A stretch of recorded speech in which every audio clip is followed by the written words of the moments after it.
I will honestly say I don't remember ever speaking a word to Esther the whole time she was there.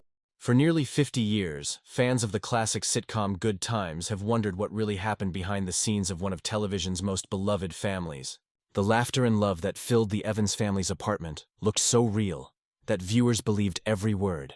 But as Jimmie Walker recently revealed at the age of 78, the truth behind the camera was very different. His revelation shocked fans who grew up watching him as J.J. Evans, the funny and lovable son of Florida Evans, played by the incredible Esther Rolle. Walker admitted something few expected, that during all the years they worked together, he and Esther barely spoke. "We were never friends," he said. "We never spoke, only on the set." It's a simple statement, but it opened the door to a deep story about pride, respect, and two people with very different ideas about what Good Times should have been. For decades, fans thought the tension between them was just a rumor. Now, Jimmie's words confirm what had been whispered about for years. Behind the laughter, there was silence. Behind the warmth, there was distance. And behind the success of one of the most important shows of the 1970s, there was a quiet battle over what that success really meant. When Good Times first aired in 1974, it was more than just a comedy. It was a groundbreaking show that focused on a black working-class family living in Chicago's public housing. It gave viewers both laughter and real issues, something rare for television at the time. Esther Rolle and John Amos, who played her husband James Evans, were proud of what the show represented. They wanted to show dignity, love, and strength in the face of hardship. But as the series grew popular, things began to change. The writers started focusing more on JJ's humor, especially his catchphrase, "Dynamite," which became a nationwide craze. The network loved the ratings, but Esther and John were not happy. They believed the show was losing its message and becoming more about laughs than meaning. In interviews, Esther expressed her disappointment, saying the show had turned JJJ into a silly caricature rather than a strong young man. "He doesn't work, he can't read or write, he doesn't think," she once said. They made JJ more stupid and expanded his role. She wasn't attacking Jimmie personally. She respected him as an actor. But she felt the writers had changed the heart of the show.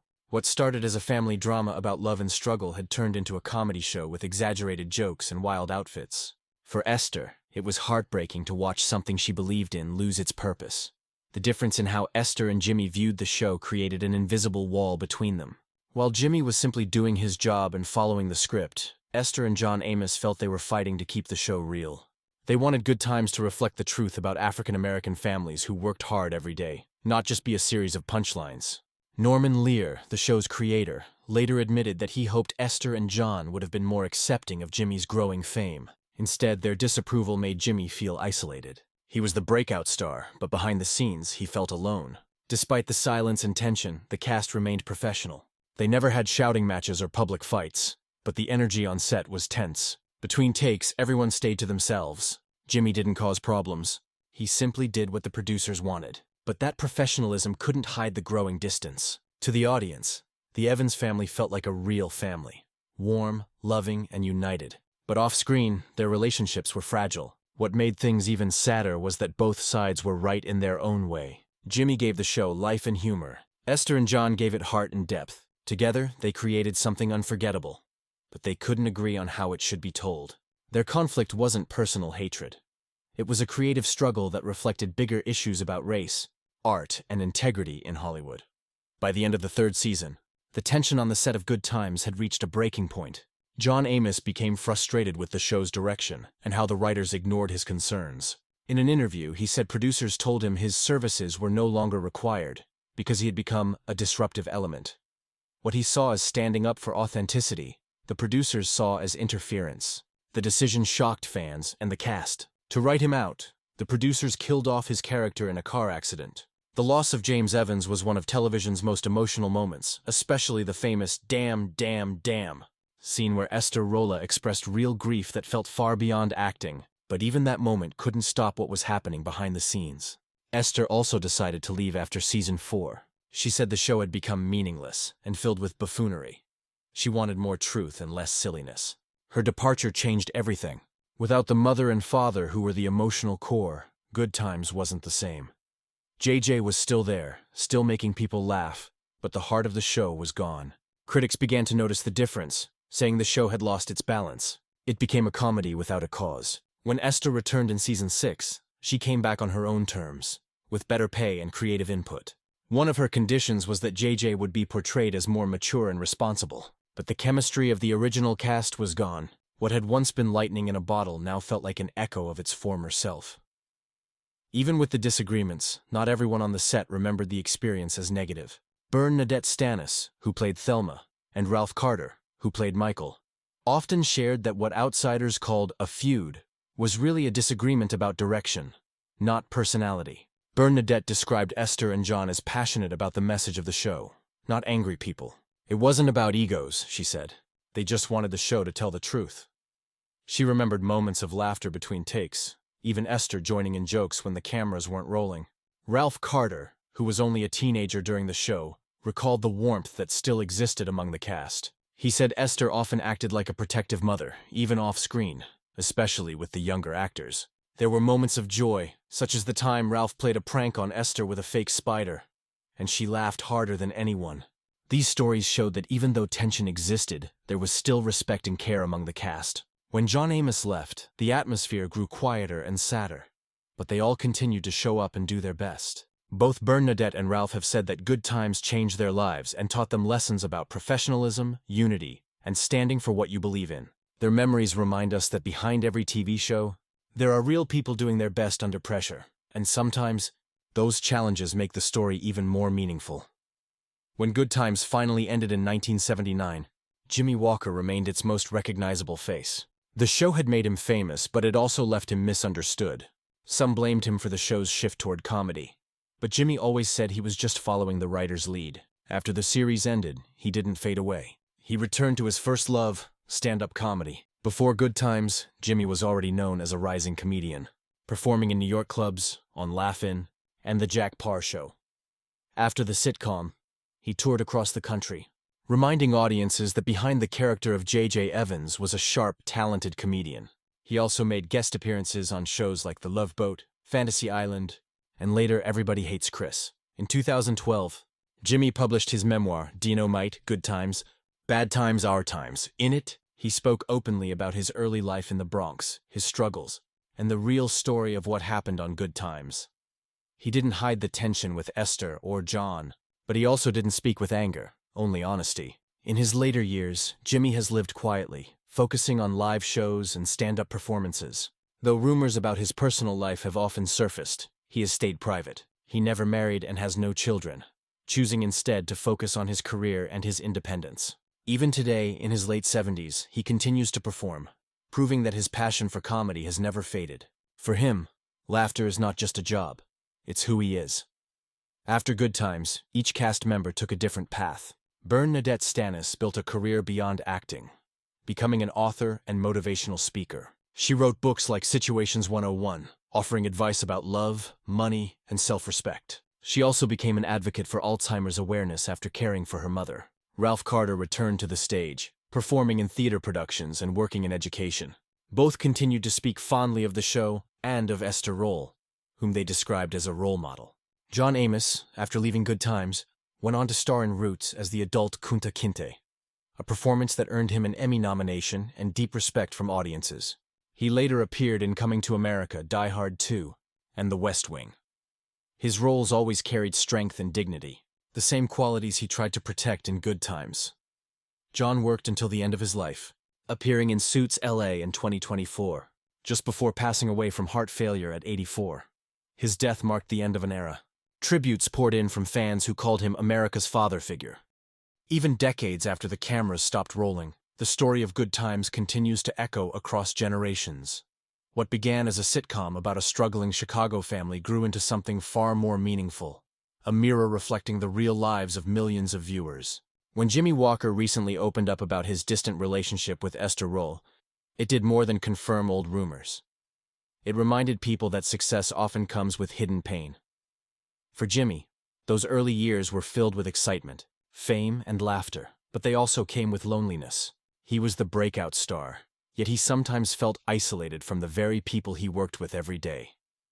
"We were like two different worlds," Jimmie once said about Esther. "She was all about message, I was all about comedy. It wasn't disrespect, it was honesty."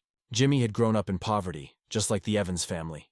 He knew that laughter could be healing, even when life was hard. For him, making people laugh was a way of survival. For Esther, dignity and seriousness were her weapons against stereotypes. In her eyes, portraying a loving, hard-working black mother on national television was an act of power and responsibility. They were both right, and that's what made their tension so real. Esther Rolle's commitment to authenticity came from her deep cultural pride. Born in Florida as one of 18 children to Bahamian parents, she grew up understanding hard work and family loyalty. Before television, she was a respected stage actress, known for her powerful performances in plays that dealt with race and identity. She joined Good Times with the belief that it could change how African American families were seen in media. She didn't want the show to feed old stereotypes. She wanted it to break them. That's why she fought so hard against JJ's exaggerated behavior. She worried that young viewers would see him as a joke rather than a role model. But Jimmie Walker, who came from the rough streets of the Bronx, saw things differently. He knew how humor could cut through pain. He understood that sometimes laughter was the only thing that kept a family together. While others saw his jokes as foolishness, he saw them as survival. That's why, even in the middle of creative disagreements, both Jimmie and Esther shared one important value: love for their community. They just expressed it in different ways.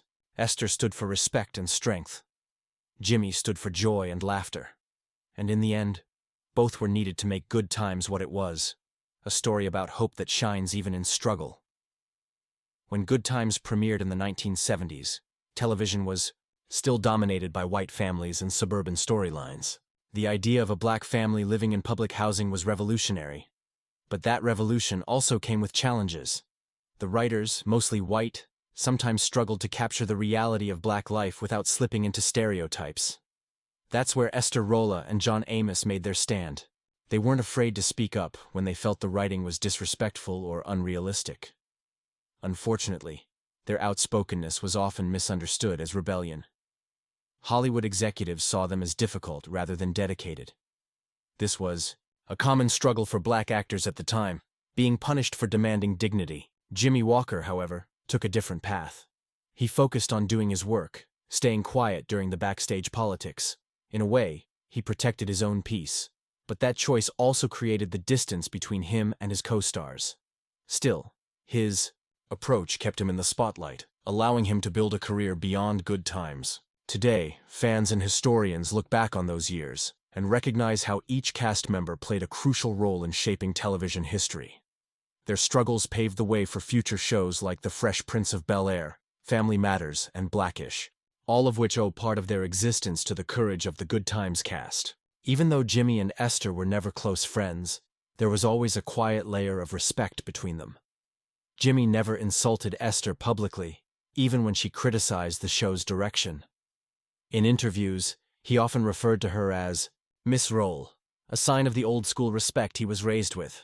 When she passed away in 1998, Jimmie chose not to attend her funeral. Many people misunderstood that decision, seeing it as bitterness or coldness. But those close to him say it wasn't about anger. It was about discomfort. Jimmie had always avoided emotional public events. He preferred to remember people privately. After her passing, he spoke warmly about her dedication, saying, "Esther was the rock. Without her, there wouldn't have been a show." That simple sentence said everything. He understood her importance, even if they could never bridge the personal gap between them. In truth, their differences made the show more real. Florida's sternness against JJ's goofiness mirrored the real tension between generations in many families. Parents trying to raise serious children in a world full of distractions. Their on-screen chemistry worked precisely because it reflected their off-screen differences. The love, frustration, and pride that viewers felt were genuine emotions coming from two people who were living very different truths.